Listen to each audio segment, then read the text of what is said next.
ખેડૂત જીવે એમાં નીતિન પટેલને કઈ વાંધો ખરો? ખેડૂત મારીને અમારું રડ્યું અમારે ખાવું છે. 2 લાખને મરી જાય કે હું માય મારવા છે? અને ખેડૂને જ મારવા તમે રાજી છો ને? બીજું કાંઈ નથી ને. ખેડૂત મરી જાય એટલે પછી તમારે કાંઈ ખેડૂને તમારે કાંઈ ખેતી છે તે બધા સહનકાર બધા ગોચા નો આછા હોય એ ખબર છે? ગોટલા સોટલા ઉડી જાય. શું ખેતી પચવા વિના ઉપરવાળો વરહેન મેનેજ કરીએ ને દઈએ ત્યાં દાણા ખાવ ને ક્યાંથી માય છે દાણા? શું કાંઈ મટન નકરા ખાઈને જીવો?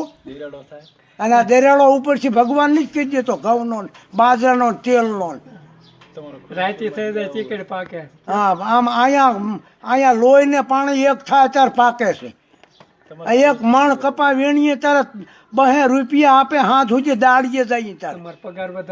અને તમારા પગાર વધારવા મોટા નેતાને 45,000 42,000. એટલે અમે મરી ગયા અમારું કાંઈ છે જ નહીં. 1.5 લાખ પગાર અમારું રડ્યું અમે ખાઈએ તો એમને મારવા ઉભા થયા. લે ખેડૂને આમ ને ખેડૂત મારી નાખો એટલે તમે ન કરાય રહ્યો. બીજું શું? હા, અને આ ખેડૂતની શું દશા છે જોવો કે ઓફિસમાં 80માં બેઠા બેઠા પતંગ ઠોકો ખેડૂતની.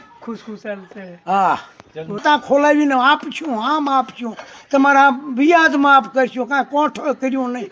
અને મારી નાખ્યા ખેડૂને. તો કોઈ ખેડૂને તો કાંઈ રવા ન દીધું તોય ખેડૂની આળે કરતા બંધ થતા નથી.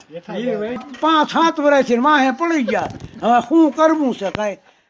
અને કાં તો ઠાકર અમને ખેડૂને લઈ જાય ને તો તમે નકરા રાજ કરો. અમારે કાંઈ જોતું નથી તમારું બાપા.